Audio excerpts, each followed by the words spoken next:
धर्मेंद्र रोहित को पद्म अवार्ड, शुभांशु शुक्ला को अशोक चक्र, अभी मुक्तेश्वरानंद बोले हर जुल्म सहूंगा, बांग्लादेश में सोते वक्त हिंदू को जलाया। नमस्कार, धर्मेंद्र वर्मा नाम है मेरा और आप सुन रहे हैं दर्पण का हिंदी पॉडकास्ट। आज है 26 जनवरी 2026, दिन सोमवार। चलिए जानते हैं आज के प्रमुख इवेंट्स जिन पर आपको रखनी चाहिए नजर। देश भर में 77वां गणतंत्र दिवस मनाया जाएगा। दिल्ली में कर्तव्य पथ पर परेड निकलेगी। WPL में आरसीबी और एमआईए के बीच 16वां मुकाबला शाम 7:30 पर वडोदरा में खेला जाएगा। कल की बड़ी खबर, धर्मेंद्र को पद्म विभूषण, रोहित शर्मा को पद्मश्री सम्मान, 131 हस्तियों को पद्म पुरस्कार का ऐलान। केंद्र सरकार ने 131 पद्म पुरस्कारों का ऐलान किया है, जिसमें 5 पद्म विभूषण, 13 पद्म भूषण और 113 पद्मश्री शामिल है। दिवंगत एक्टर धर्मेंद्र को पद्म विभूषण, झारखंड के पूर्व सीएम दिवंगत नेता शिबू सोरेन और बॉलीवुड सिंगर अलका याग्निक को पद्म भूषण दिया जाएगा।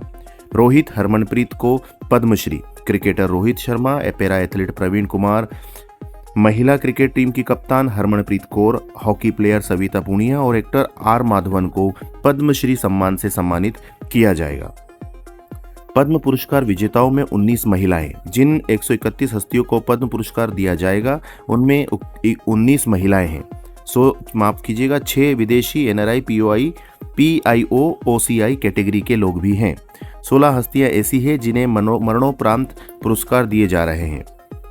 खबर में आगे बढ़ते हैं। एस्ट्रोनॉट शुभांशु शुक्ला को अशोक चक्र, सेना में 3 अफसरों को कीर्ति चक्र, 13 को शौर्य चक्र।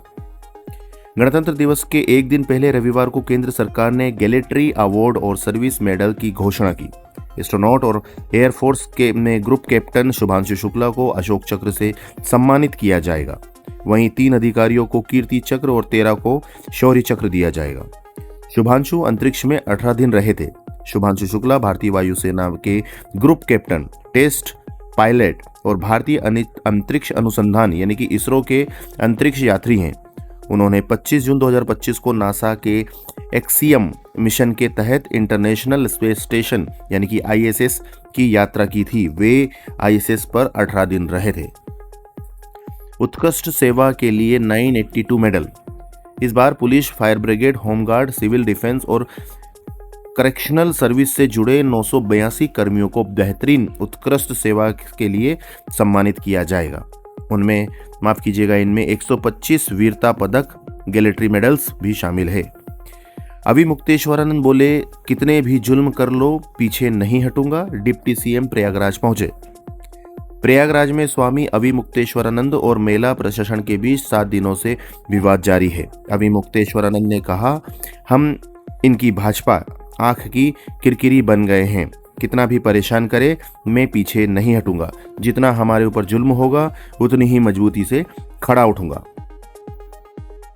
2 दिन पहले शिविर पर इकट्ठा हुए लोग, दरअसल शनिवार को कट्टर सनातनी सेना नाम के संगठन के 10 युवकों ने अभी मुक्तेश्वरानंद के शिविर में घुसने की कोशिश की थी। योगी जिंदाबाद के नारे लगाए। अभी मुक्तेश्वरानंद ने इस घटना को अपने ऊपर हमला बताया। कहां से शुरू हुआ विवाद, चलिए जानते हैं। 18 जनवरी को माघ मेले में मौनी अमावस्या पर अभी मुक्तेश्वरानंद पालकी में स्नान करने जा रहे थे। पुलिस ने उन्हें रोका और पैदल जाने के लिए कहा। विरोध करने पर शिष्यों से धक्का मुक्की हुई। इससे नाराज अभी मुक्तेश्वरानंद शिविर के बाहर धरने पर बैठ गए।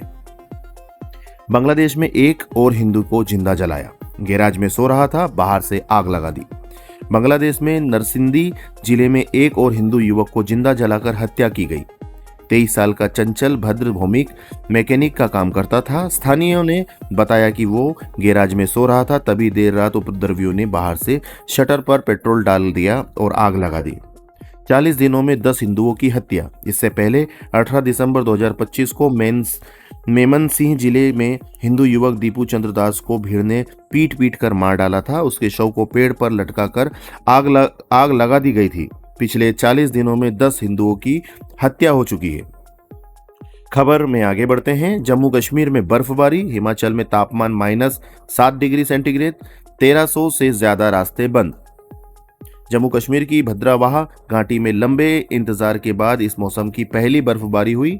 हिमाचल में बर्फबारी से तापमान और गिर गया। यहाँ कुसुम केरी का तापमान -7 डिग्री सेंटीग्रेड रहा। हिमाचल प्रदेश में बर्फबारी के कारण 1291 सड़कें बंद हैं।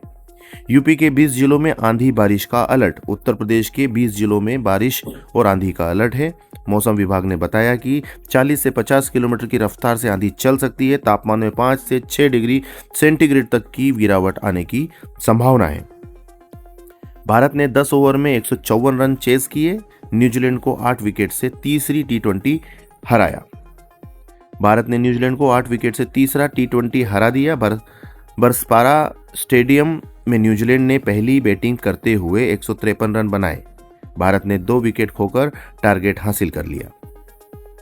गणतंत्र दिवस के एक दिन पहले एलओसी पर पाकिस्तान ड्रोन दिखा। जम्मू कश्मीर में 2 हफ्ते में 6 बार दिखे। गणतंत्र दिवस से पहले जम्मू कश्मीर के कठुआ जिले में एलओसी के पास रविवार शाम को पाकिस्तानी ड्रोन मंडराते हुए दिखाई दिए। इसके बाद सेना ने जवाबी कार्रवाई करते हुए अपने एंट्री ड्रोन सिस्टम एक्टिवेट कर दिए। कुछ अहम बड़ी खबरें जो हेडलाइंस में थी, जिन्हें आपको जानना चाहिए। राजस्थान में 26 जनवरी से पहले 950 केजी विस्फोटक पकड़ा। अमोनियम नाइट्रेट खेत में रखा था। एक अरेस्ट दिल्ली ब्लास्ट में इसी का इस्तेमाल हुआ था। कोलकाता में टीएमसी बीजेपी समर्थकों में झड़प। बीजेपी का आरोप, जनसभा का मंच फूका। लाउड स्पीकर को लेकर हुआ विवाद। राष्ट्रपति मुर्मू बोली, बेटियों ने क्रिकेट वर्ल्ड कप जीतकर रिकॉर्ड बनाया। देश के विकास में महिलाओं की भागीदारी बढ़ी। भारत दुनिया की तीसरी अर्थव्यवस्था बनेगा। मन की बात, पीएम ने मतदाता दिवस की शुभकामनाएं दी। कहा, नए वोटर्स के लिए मिठाइयां बांटे। भारत दुनिया का तीसरा बड़ा स्टार्टअप इकोसिस्टम। स्टॉलिन बोले, तमिलनाडु में हिंदी के लिए कोई जगह नहीं। इसे थोपने का हमेशा विरोध करेंगे। तमिल के लिए हमारा प्यार कभी नहीं मरेगा। नाटो देशों की नाराजगी के बाद ट्रंप ने बदला सुर। ब्रिटिश सैनिकों की तारीफ की। कहा, अफगानिस्तान में जो शहीद हुए वे महान योद्धा। व्हाट्सएप के एंड टू एंड इंक्रिप्शन पर सवाल। मुकदमे में दावा, मेटा आपकी प्राइवेट चैट्स देख सकता है। कंपनी ने आरोपों को फर्जी बताया। वर्ल्ड कप छोड़ने की धमकी के बीच पाकिस्तानी टीम का ऐलान। सलमान आगा कप्तान, बाबर आजम की वापसी। 6 प्लेयर पहली बार टी20 वर्ल्ड खेलेंगे। बयान जो काफी चर्चा में है। तेज प्रताप यादव यानी जनशक्ति जनता दल प्रमुख ने एक बयान दिया, जिनमें उन्होंने कहा, राहुल गांधी एक डरपोक नेता है। उन्होंने कहा था कि वह भगवान राम के दर्शन करने अयोध्या जाएंगे, अभी तक नहीं गए। वे सिर्फ फटफटिया मास्टर हैं। बस फटफटिया चला सकते हैं और मुर्गा भात बना सकते हैं, यही उनका काम है। खबर जो काफी हटके है। यूपी में 2 पत्नियों के बीच पति का बंटवारा, एक दिन छुट्टी। उत्तर प्रदेश के रामपुर में एक शख्स की 2 पत्नियां हैं। विवाद को सुलझाने के लिए पंचायत ने पति का बंटवारा करने का फैसला लिया है। समझौते के तहत पति 3 दिन पहली और 3 दिन दूसरी पत्नी के साथ रहेगा, जबकि रविवार को उसे वीकली ऑफ मिलेगा। अभी तक आप सुन रहे थे दर्पण का हिंदी पॉडकास्ट। ऐसी ही डेली बुलेटिन्स खबरों को सुनने के लिए सब्सक्राइब जरूर करिएगा। धन्यवाद।